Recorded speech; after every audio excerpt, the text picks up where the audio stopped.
Young বয়সে এত ছাত্র তাদেরকে সংসদ নির্বাচনের মতো একটা মানে জটিল রাজনৈতিক প্রক্রিয়ায় সম্পৃক্ত করা ঠিক হবে না। এই কাজে যুক্ত হলে তারা এবং তার প্রতিষ্ঠান বিতর্কিত হতে পারে। সেজন্য বেটার হবে যেন তাদেরকে নির্বাচন প্রক্রিয়ায় সম্পৃক্ত করা না হয়। কারণ আমরা জানতে পেরেছি যে এটা যদি করা যায় আর কি, তাহলে এরপরে বলা হবে স্কাউটদেরকে এ কাজে নিযুক্ত করা হোক। এর কদিন পরে আবার হয়তো বলা হবে আর কি যে গার্লস গাইডকে যুক্ত করা হোক। তা আমরা মনে করি সেটা হলো আইন শৃঙ্খলা রক্ষাকারী বলে আইনে যাদেরকে উল্লেখ আছে, তাদেরকেই নির্বাচনের কাজে রাখা উচিত। তারা আমাদের কথার যৌক্তিকতা স্বীকার করেছেন এবং এ ব্যাপারে তারা আলোচনা করবেন এবং করে সিদ্ধান্ত নেবেন।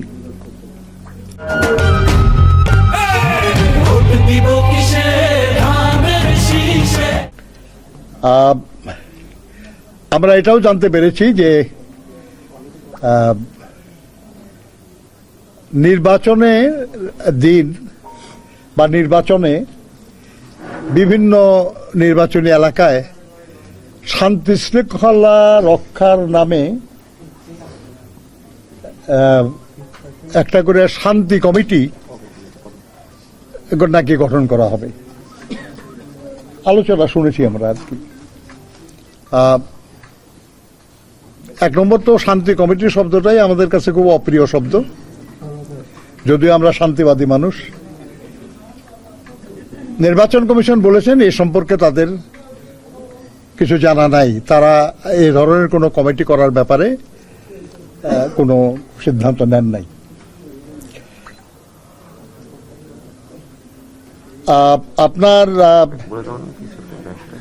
আমরা নির্বাচন কমিশনকে অবহিত করেছি যে বিভিন্ন কিছু রাজনৈতিক দলের, নির্দিষ্ট কিছু রাজনৈতিক দলের নেতা কর্মীরা তাদের নির্বাচনী এলাকার বাইরে অন্য নির্বাচনী এলাকায় কাজ করছে। আইনে এটা কোনো বাধা নাই, করতে পারে। তবে তারা যেহেতু সেই এলাকায় স্থানীয় নন, সবাই তাদেরকে চেনে না, অতএব তারা যেন নির্বাচনের সময় বা নির্বাচনের 2 দিন আগে তারা যেন সে এলাকার থেকে চলে যায়, তারা যেন না থাকে সেখানে, এবং সেখানে থেকে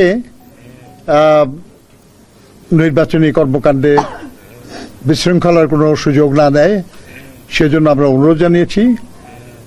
এবং এটা স্বাভাবিক একটা প্রক্রিয়া যে নির্বাচনী কর্মকাণ্ড যখন বন্ধ হয়ে যায়, তারপরে আর সেখানে যারা ভোটার না এমন কারো থাকা স্বাভাবিক না, উচিত না। তারা এই ব্যাপারে ব্যবস্থা নেবেন বলেছেন।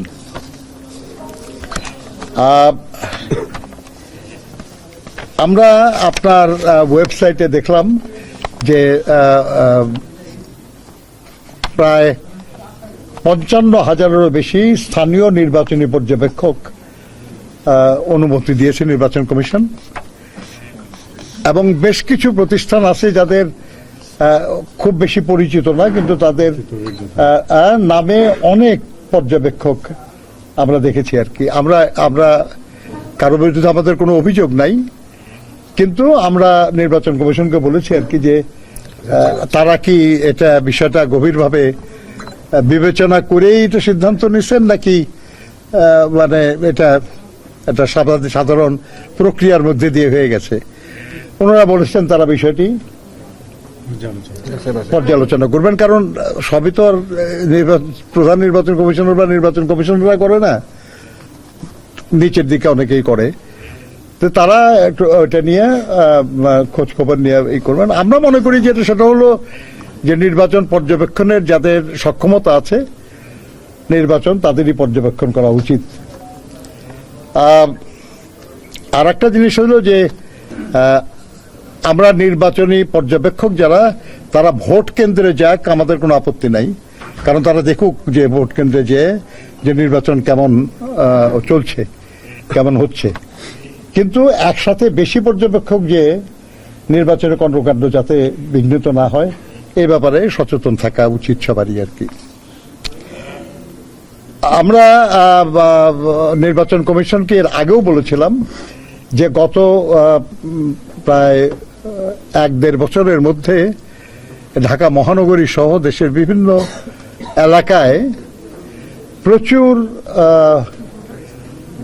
ভোটারের মাইগ্রেশন হয়েছে, যে বিশেষ বিশেষ কিছু এলাকায় অনেক নতুন ভোটার হয়েছে, যেটা অস্বাভাবিক, এরকম কখনো আগে হয় না। নির্বাচন কমিশন এই ব্যাপারে তার সংশ্লিষ্ট বিভাগে খোঁজ নিয়ে যেটা জেনেছেন বলে আমাদের জানালেন সেটা হলো যে না, এরকম বেশি হয় নাই, কোনো আসনেই 2-3 হাজারের বেশি এরকম হয় নাই আর কি। আমরা তাদেরকে এ ব্যাপারে তাদের কথায় আমরা সন্তুষ্ট হতে পারি নাই, এবং আমরা নিশ্চিত জানি যে তাদের যে তথ্য যারা সরবরাহ করেছে তারা সঠিক তথ্য সরবরাহ করে নাই।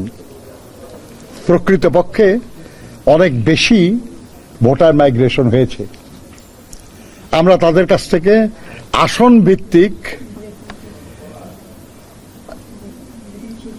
ভোটার মাইগ্রেশনের তথ্য আমরা জানতে চেয়েছিলাম, তারা বলতে পারেন আমাদেরকে। আমার ধারণা আর কি যে তারা নিজেরাই এটা দেখবেন, তাই দেখলে হয় আর কি। আমরা তো চাচ্ছি আর কি যে এটার মধ্যে যদি কোনো সন্দেহ করার মতো থাকে কিছু, তাহলে নির্বাচন কমিশনের উচিত ব্যাপারে ব্যবস্থা গ্রহণ করা। আমরা এটাও দেখেছি যে এটা নতুন না কিন্তু দুর্ভাগ্যজনক, সেটা হলো যে এমন হোল্ডিং নাম্বার যেখানে 4-5 জনের লোক বেশি বসবাসই করেন না কখনো, সেখানে 20-30 জন ভোটার হওয়ার অভিযোগ এসছে আমাদের কাছে। তারা তদন্ত করার কথা বলেছেন, তারা করবেন, স্পেসিফিক আমরা করব। হয়তো হোল্ডিং নাম্বারই নাই, কিন্তু কিছু হয়তো ভোটার সেখানে এগলেন কিছু মন্দ লোকরা করছে। আপনারা জানেন যে কিছু লোক ভোটার আইডি, বিকাশ নাম্বার এগুলেন নিয়ে কিছু কেলেঙ্কারি করেছে। তারাই সম্ভবত এই ধরনের ভুয়া ভোটার বা ভোটার মাইগ্রেশনের এই ঘটনার সঙ্গে জড়িত।